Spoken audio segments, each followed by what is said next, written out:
well-known American composer from a more modern era. She was born in 1867 and had mainly a romantic style to her music.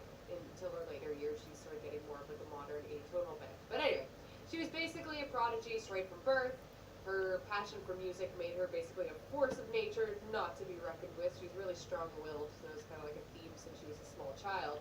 At age 4, she was already being a little bossy with music. She was composing, and even if she wasn't around a piano to compose, she was super determined and would just like write songs in her head. Like Fanny Mendelssohn, Amy Beach encountered stigma about being a performer as a woman, but she didn't let that stand in her way. Amy was giving public recitals as early as age 7, and she had rave reviews her whole life. She was a really well-respected performer. Her parents, they didn't really believe in putting her in a music conservatory. It just wasn't, I don't know, maybe it wasn't ladylike enough. So Amy only ever really had 1 year of formal training. Everything else that she learned, she taught herself.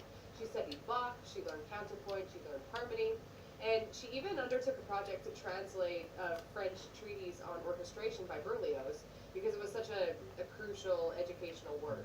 When Amy was married in 1885, she agreed to her husband's terms to become like a matron of society, which meant that she wasn't supposed to do a lot of public performing. She had to put her focus on composing instead and just limit the performances. And she wasn't allowed to teach because teaching piano is for peasants, I guess. But once her husband died, which was pretty young, Amy got to spend the rest of her life enjoying more freedoms, and she just kind of took charge of her own destiny. She played a lot of recitals, she traveled and she toured, and she continued to earn a reputation as the top female composer in America at the time. She taught, she coached, she wrote papers for journals and newspapers, she did public speaking. Like, this woman was a really driven, focused intellectual. One thing that Amy was also really fond of was empowering women to learn music, which wasn't something that people really focused on at the time, but she was a part of a few societies that were dedicated specifically to that cause. So, power to ya, sister. The piece I'd like to show you by Amy Beach is from her 4 sketches, Opus 15. The particular one we're going to be listening to is called Dreaming. It's hard to read there, but it says Dreaming. It's a really sentimental piece, and it has almost like a vibe of Liszt in it. So each of the 4 sketches are entirely worth listening to. You should check out the whole thing, especially as a piano player. Phantoms is a really good waltz. Autumn gives you kind of the feel of swirling leaves, and Fireflies is probably the most famous one. It's a study in really intense, fast playing.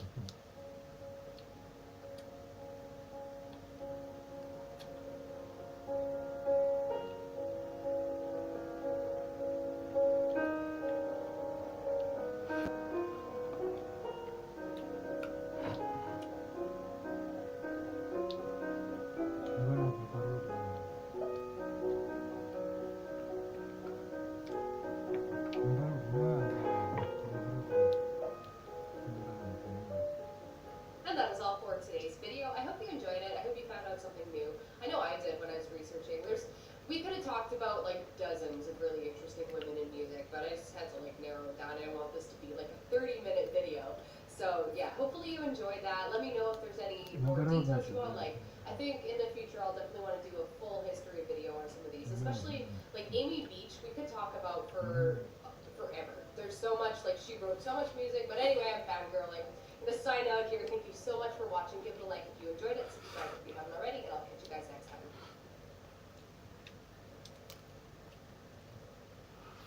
A couple of scientific texts about holistic and herbal healing.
I can teach you music 150 times faster than traditional methods. I can teach you in a way which is fail-proof, or you don't pay. Yeah.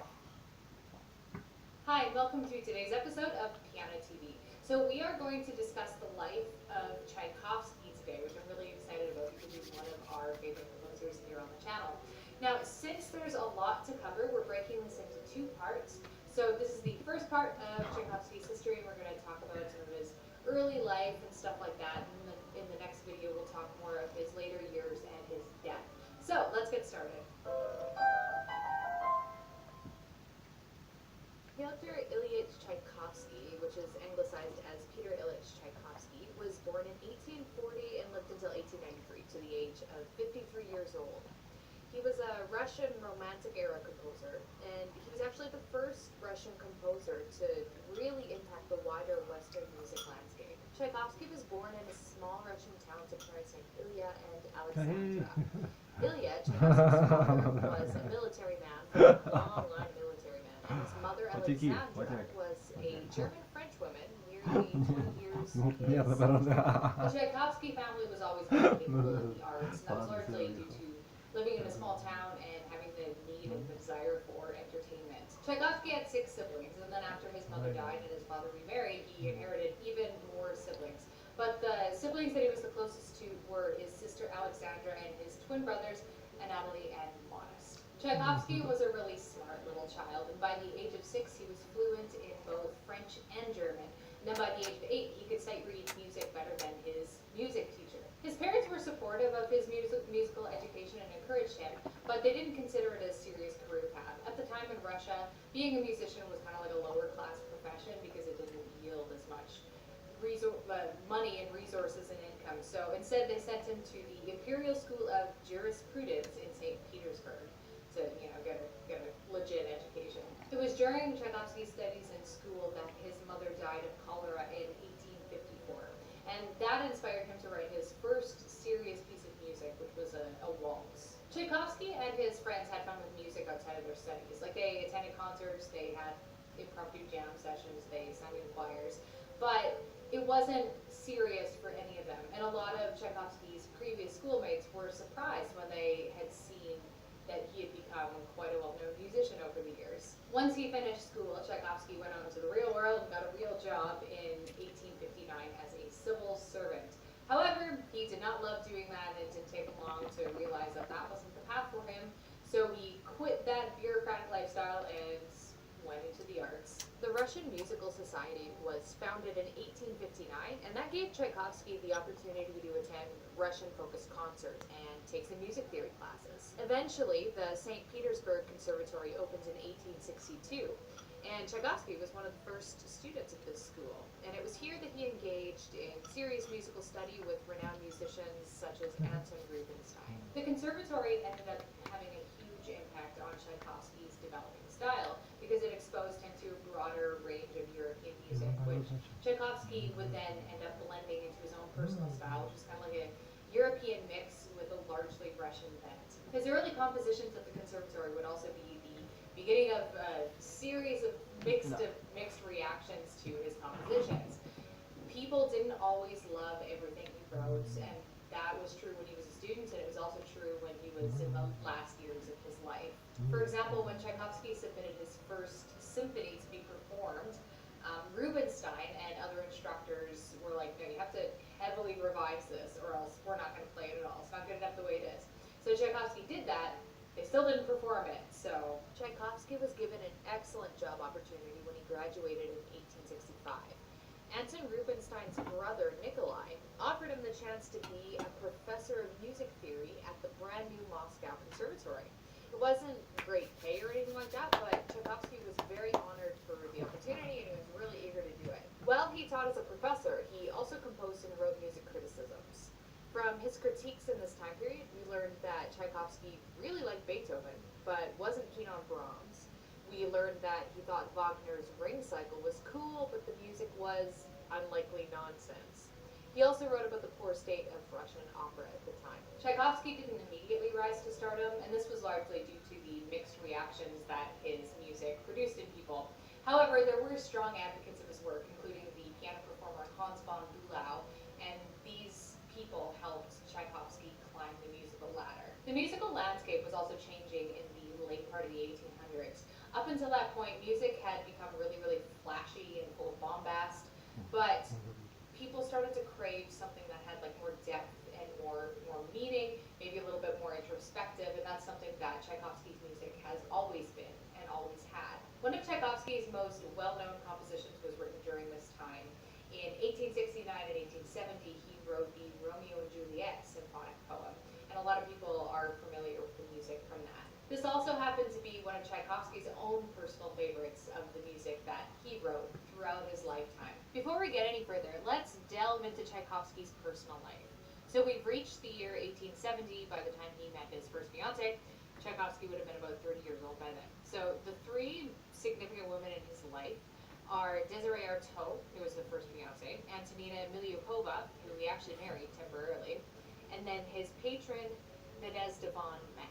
So since Tchaikovsky preferred the company of men, things failed disastrously with the first two women.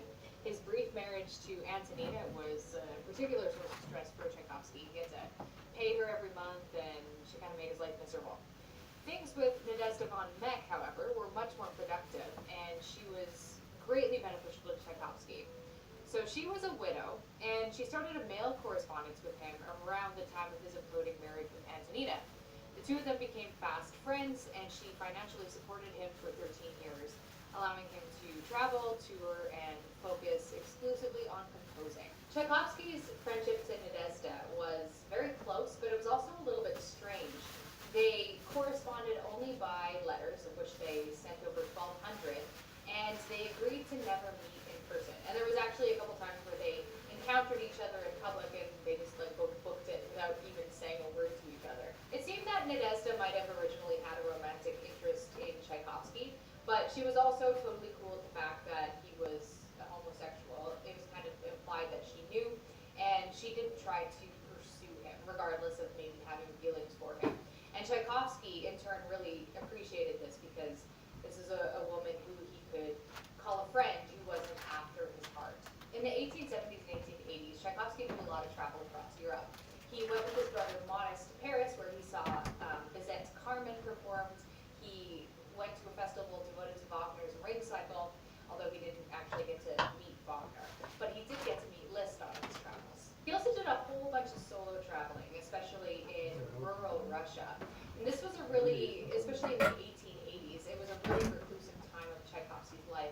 So I find it rather ironic that that's when his fame really started to skyrocket. And that is all for the first part of a history on Tchaikovsky. Stay tuned for the second part, which is going to come out right away. And if you enjoyed this video, please give it a thumbs up, share it if you like, if you can comment on social media.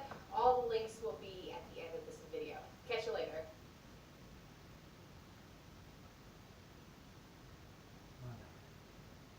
Well-known symphonic poem composition, and then after his father died, whoops. Блин, что такое? Нам не все равно, что в праздники ваши близкие далеко. Вы далеко от меня забили. Как я так замерз, а? Вроде на улице -8, что это я так? Ну, было -8, по крайней мере. Что-то...